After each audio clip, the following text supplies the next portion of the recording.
Ang Ginoo maanaa kaninyo. Kinutlo gikan sa Ebanghelyo sumala ni San Mateo.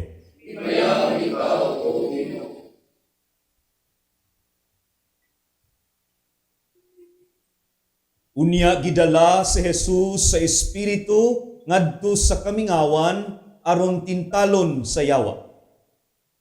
Nagpuasa siya sulod sa kapatan kaadlaw ug kapatan kagabii ug unya gigutom siya.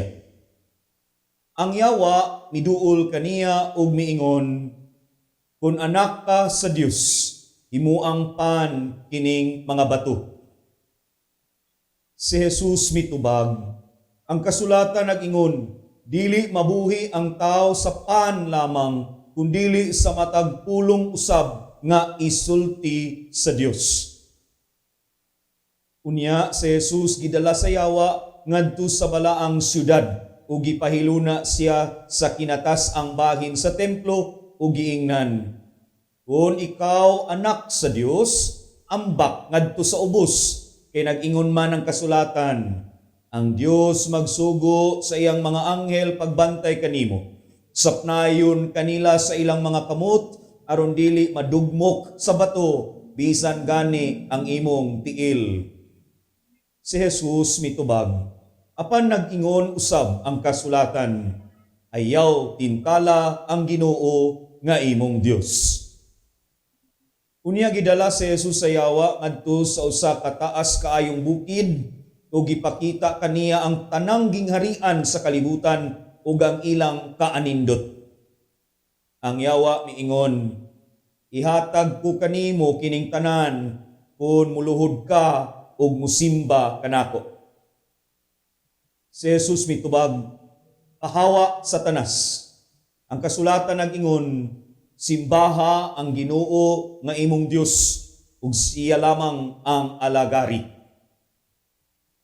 Busa ang yawa mibiya kaniya ug unya nangabot ang mga anghel ug miatiman kaniya.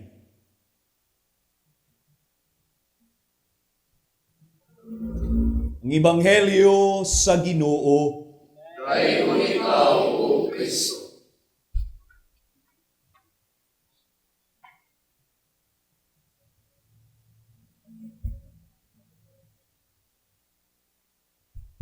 Mga igsuon kudiha ni Kristo. Sa mga naka-memorize sa Angelus, kanato nga kanunay mag-ampo sa orasyon. Adunay mga linya diha nga dako kaayog kalambigitan sa atong pagtuo Katoliko. Ini nga mga linya mahinungdanon kaayo, importante. Busa dili ni nato angay malimtan ug di pud ni angay laktawan matag ampo nato sa orasyon or sa Angelus. Moampo pa ba mo ani? Ang linya nagkanayon. Ug ang pulong nahimong tao ug mipuyo uban kanato. mahinungdanon nga mga linya kini. Sa pagpakatao sa pulong sa Dios, sa pagpuyo ni Senyor Santo Niño uban kanato, wa siya kalikay sa mga tentasyon sa dautan. Wa siya ma-exempted sa lingla sa yawa. Sa iyang pagpuyo uban kanato, nakasinati pud siya og mga tentasyon apan wala makasala. Sa pagtintal sa yawa kang Hesukristo diha sa Ebanghelyo ning unang Domingo sa Kwaresma, atong makita ang klase sa mga pagtintal nga iyang nasinati o gani masinati usab nato sa atong kinabuhi.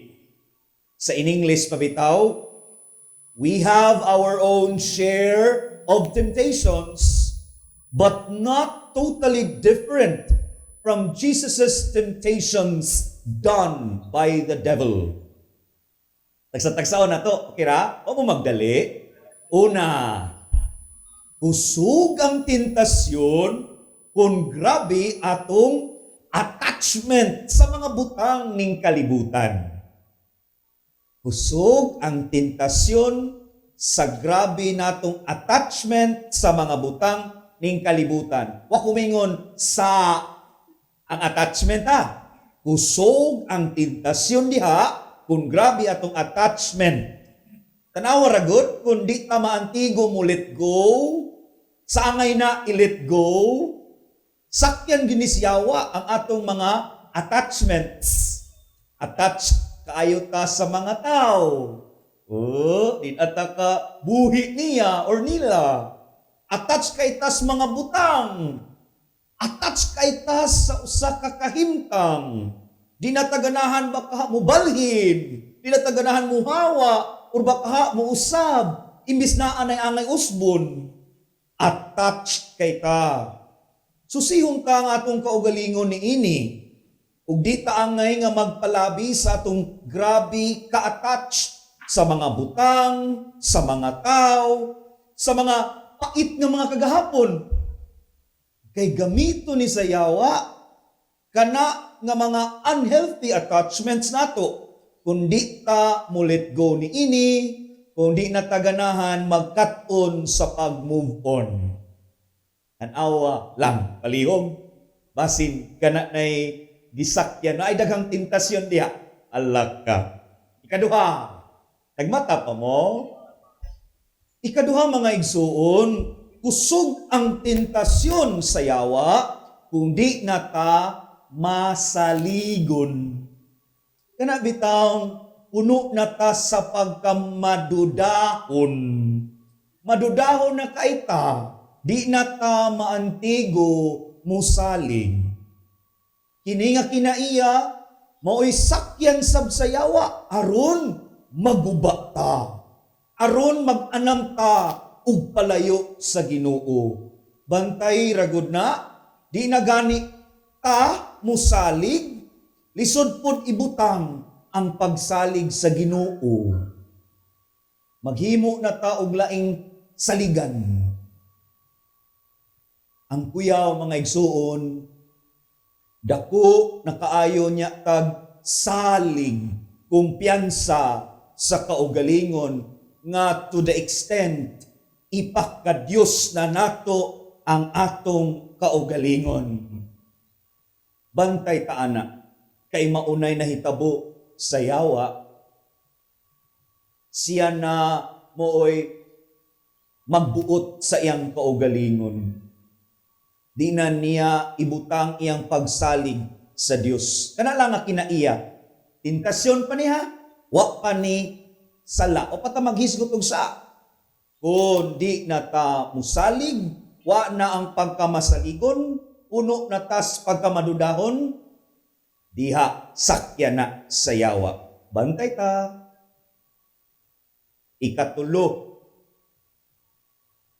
kusog ang tintal sa yawa kung naatay gahom. daay gahom.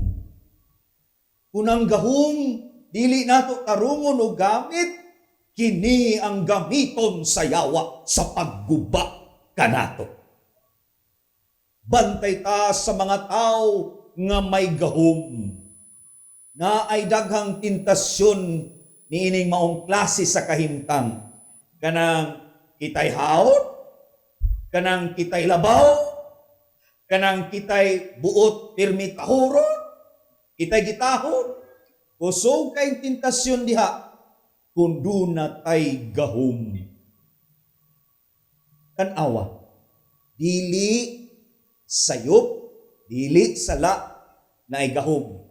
Pero kahimtang siya, butang siya, nga mahimong agianan, sakyan, gamiton sa yawa.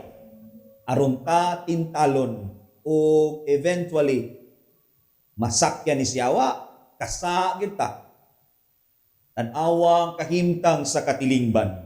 Sila nga naa sa gahom, sila nga haod, sila nga labaw. Tanawa, unsa ang klase silang kinabuhi. Gitarong ba nila ni pagamit or nahog na ginoon sila sa pagpakasala tungod sa dili mao nga paggamit sa gahom. Conclusion ako. I don't want to end. Di ko buot mo tapos sa akong pamalandong ni adtong mga makaingon ta challenging kayo. Buot ko mo dasig sa matag usa. Ampo ka sa Ginoo. Duol ta sa Ginoo. Kapyot ta sa Ginoo. Mamati kita niya, basahon ta ang pulong sa Dios, di ta mubiya og mupalayo sa Ginoo. Sangpiton ta siya. Dunay reminder si Pope Francis. Ingon siya, one does not argue with the devil. One never enters into dialogue with the devil. One never negotiates with the devil because one does not defeat the devil by conversing or by dealing with the devil. Unquote. Mga igsuon, sa mga tentasyon mahitungod sa atong grabing attachments, magkatunta sa pag-let go and let God be with us. Sa mga higayon nga kusog ang pagtintal tungod sa atong pagkamadudahon ug walay pagsalig, mas mudangop kita sa Ginoo, sangpito nato siya, kay sa iyang pagpakataw hinumdumi baya, wala ta niya dudahi. Di siya madudahon nga tao. Wa gyud siya mubiya nato. Saliga nato siya. Ug kun ang gahom, grabe mutintal nato. Na ako'y sugyot. Kupti ragod ang imahin ni Senyor Santo Niño. Tutuki ang imahin sa Dios ng bata. Gamhanan kay na siya apan wala ta niya pasipad-i. Gamhanan kay na siya apan wala ta niya daog-daoga. Gamhanan kay na siya apan maantigo siya nga mipaubos siyang kaugalingon tungod siyang dakong gugma nato. Ang yang klase sa paggamit sa gahom mo'y atong kopyahon, ayaw ug dili ang klase sa gahom sa yawa ang atong subayon. In Jesus' name, may God deliver us from the snares of the enemy. Ang Diyos mao'y maghari sa tiunay hangtod sa kahangturan. Amen.